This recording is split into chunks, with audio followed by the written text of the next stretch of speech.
سورہ آل عمران 9واں رکوع۔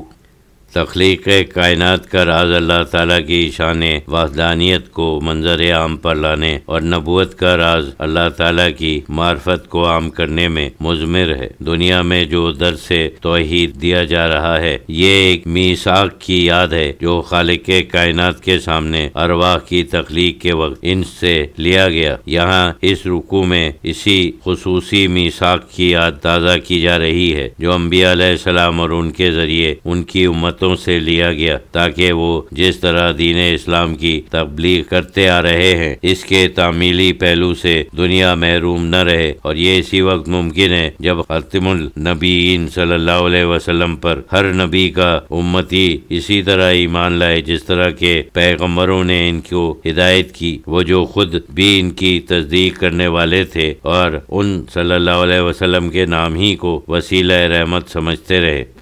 وَإِذْ أَخَذَ اللَّهُ مِيثَاقَ النَّبِيِّينَ لَمَا آتَيْتُكُم مِّن كِتَابٍ وَحِكْمَةٍ ثُمَّ جَاءَكُم رَّسُولٌ مُّصَدِّقٌ لِّمَا مَعَكُمْ لَتُؤْمِنُنَّ بِهِ وَلَتَنصُرُنَّهُ قَالَ أَأَقْرَرْتُمْ وَأَخَذْتُمْ عَلَىٰ ذَٰلِكُمْ إِصْرِي قَالُوا أَقْرَرْنَا قَالَ فَاشْهَدُوا وَأَنَا مَعَكُم مِّنَ الشَّاهِدِينَ۔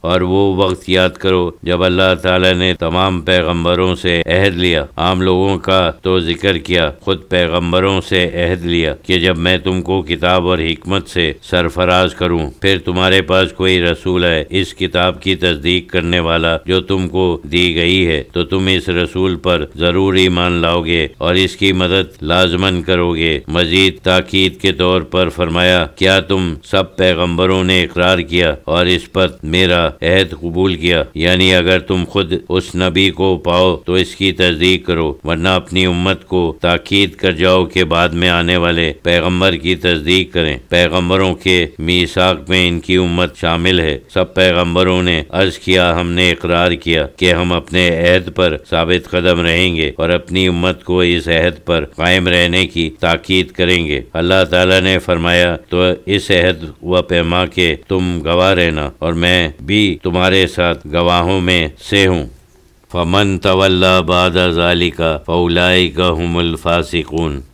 پھر جو کوئی اس کے بعد روگردانی کرے پھر جائے تو وہی لوگ بے حکم فاسق نافرمان ہیں، یعنی یہ لوگ جو کج بحثی اور کفر کے درپے ہیں۔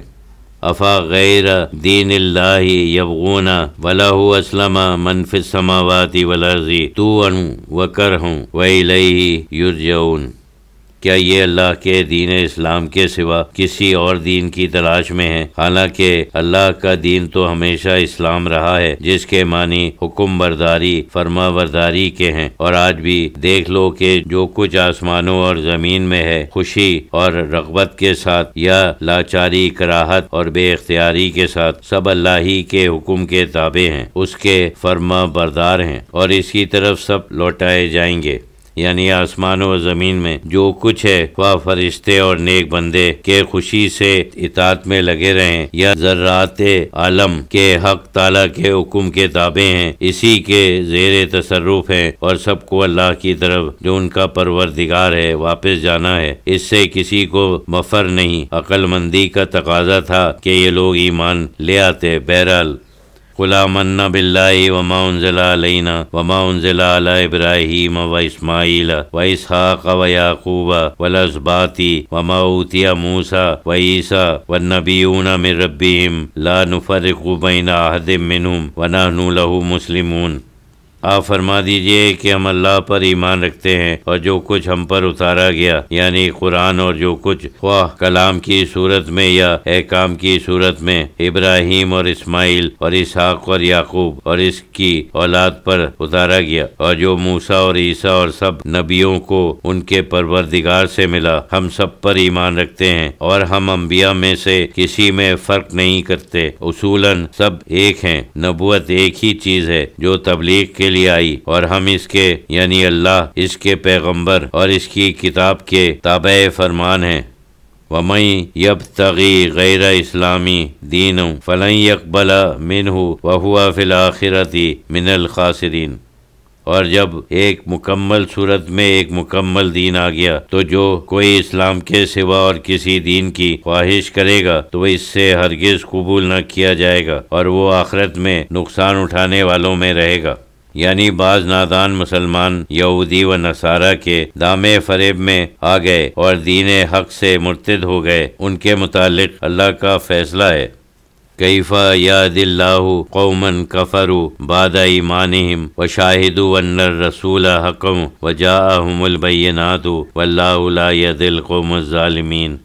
اللہ ایسے لوگوں کو کس طرح ہدایت دے گا جو ایمان لا کر اور گواہی دے کر کہ بے شک اللہ ہے، رسول سچا ہے، کافر ہو گئے، اور ان کے پاس کھلی نشانیاں بھی آ چکی تھیں، یعنی رسول اللہ کی صداقت کی نشانیاں، ان کے معجزات وہ سب دیکھ چکے تھے، دامن رحمت میں آ چکے تھے، لیکن بدبخت تھے کہ جدا ہو گئے، اور اللہ ایسے ظالموں کو جو خود اپنے نفس پر ظلم کریں اور حق سے برگزشتہ ہو جائیں ہدایت نہیں دیتا۔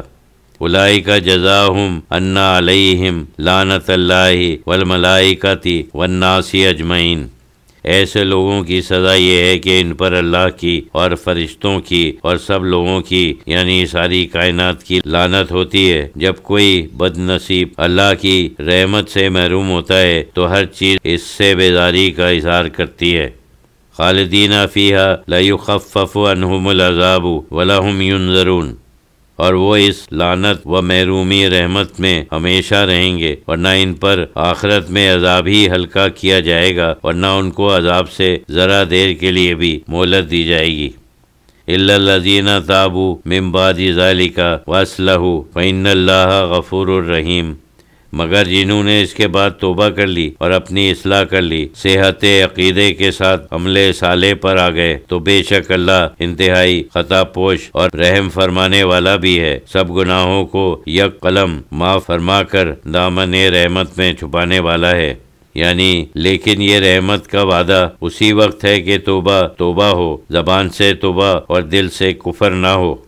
ان الذین کفروا بعد ایمانہم ثم ازدادوا الکفر لن تقبل توبتہم واولئک ھم الضالون، بے شک جنہوں نے ایمان لانے کے بعد کفر اختیار کیا، زبان سے ایمان لائے، دل میں کافر ہی رہے، پھر کفر میں بڑھتے ہی رہے، تو ان کی توبہ ہرگز قبول نہ ہوگی، اور یہی لوگ تو گمراہ ہیں، ان کو راہ ہدایت کبھی نصیب نہ ہوگی۔ ان الذین کفروا وماتوا وهم کفار فلن یقبل احدہم ملء الارض ذهبا ولو افتدی به اولئک لهم عذاب علیم وما لهم من ناصرین، بے شک جنہوں نے کفر اختیار کیا اور کفری کی حالت میں مر گئے تو ان میں سے کسی سے زمین بھر بھی سونا قبول نہ ہوگا اگرچہ وہ اس کو نجات حاصل کرنے کے لیے معاوضے میں دینا چاہیں۔ ان لوگوں کے لیے دردناک عذاب ہے اور ان کے معاونوں میں سے ان کا کوئی مددگار نہ ہوگا، نہ ان کے دوست ہی ان کے کام آئیں گے، نہ ان کی دوستی ان کو عذاب الہی سے بچا سکے گی۔